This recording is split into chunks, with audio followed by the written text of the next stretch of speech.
They're often called silent destroyers, and for very good reason. Unlike a leaky pipe that leaves an obvious stain, or a pest like a rat that leaves droppings and gnaw marks, termites operate in stealth. They hide, they tunnel, and they eat relentlessly from the inside out. By the time you spot the damage, it can often be extensive, expensive, and heartbreaking. First, let's clear up a common misconception. Termites are not ants. While they both live in colonies and can look similar from a distance, they're actually quite different. Termites are more closely related to cockroaches. So, what are they? Termites are social insects that live in highly organized colonies, much like ants or bees. These colonies can number in the hundreds of thousands, even millions, and are composed of different castes, each with a specific job. Workers. These are the most numerous and the ones doing all the damage. They're typically pale, soft-bodied, and blind. They're responsible for foraging for food, which for them is cellulose. And guess what's full of cellulose? Wood. Your house. Soldiers. These have larger, armored heads and strong mandibles. Their job is to defend the colony from threats, primarily ants. Reproductives. Kings and queens. These are the ones responsible for starting new colonies and laying eggs. The queen can live for decades and lay thousands of eggs a day. Alates. Winged reproductives.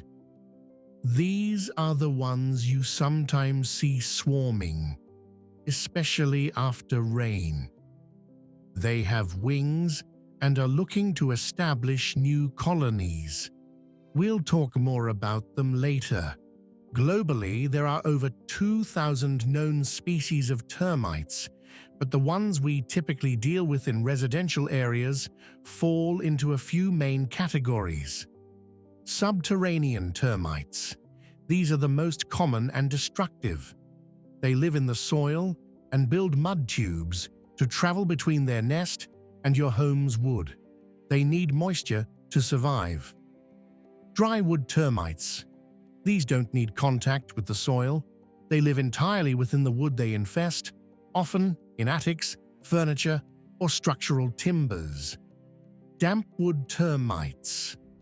Less common in homes, as they require wood with very high moisture content. So, why are these tiny creatures such a massive threat? It all comes down to their diet. Termites primarily feed on cellulose, which is the main component of wood, paper, fabric, and even some plastics. And what is your house built from? Yep, wood. Your framing, your floor joists, your wall studs, your furniture, it's all on the menu. What makes them truly silent destroyers is their modus operandi. Subterranean termites, the most prevalent, build those protective mud tubes. These tubes shield them from predators and dry air, allowing them to travel hidden from their nest in the soil directly into your home's wooden structure. They literally eat the wood from the inside out, leaving a thin veneer of intact wood on the surface. Imagine your wall studs looking perfectly fine on the outside, but on the inside, they're Swiss cheese. They can hollow out beams, floors, and even support structures, compromising the structural integrity of your entire home without any visible signs on the surface. This can go on for years, unnoticed, until the damage is catastrophic. Think about it. A colony of hundreds of thousands of termites can consume significant amounts of wood every single day. Over months and years, that adds up to serious structural damage. The average cost of termite damage repair can range from a few $1,000s for isolated issues to tens of thousands for major structural work.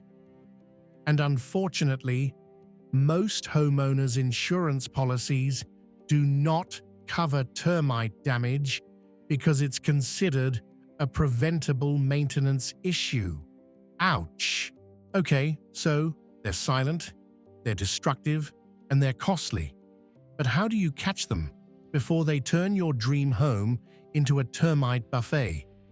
You need to become a detective and look for these subtle, often overlooked signs. Sign number 1. Mud tubes. Show a clear close-up of a mud tube on a foundation or wall. These are the most telltale sign of subterranean termites. They're pencil-sized or wider, made of soil and wood, and run across your foundation walls, floor joists, or even up into your drywall. They're highways for termites, protecting them as they travel.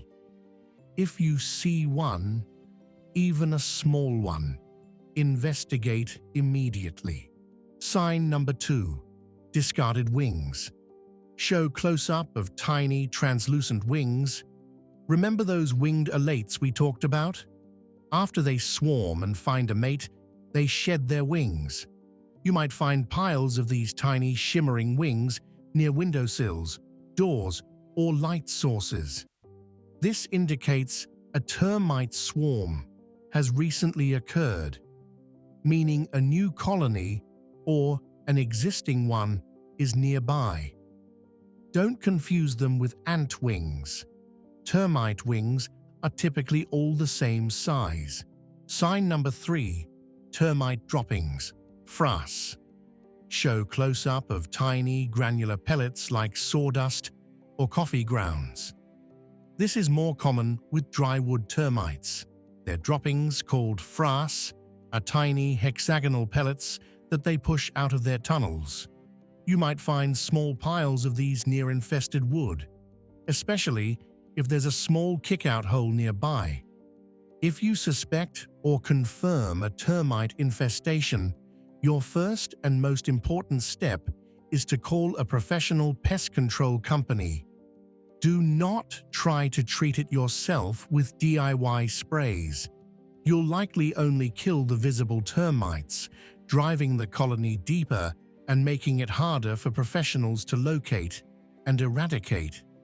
A good professional will conduct a thorough inspection, identify the type of termite, assess the extent of the infestation, and recommend the most effective treatment plan for your specific situation. Remember, peace of mind comes from knowing your home is safe and sound. So take the time to inspect your property, educate yourself, and if in doubt, always call in the experts. If you found this video helpful, please give it a big thumbs up. And don't forget to subscribe for more home maintenance tips and pest control advice. Have you ever dealt with termites? Share your experiences and tips in the comments below. We'd love to hear from you.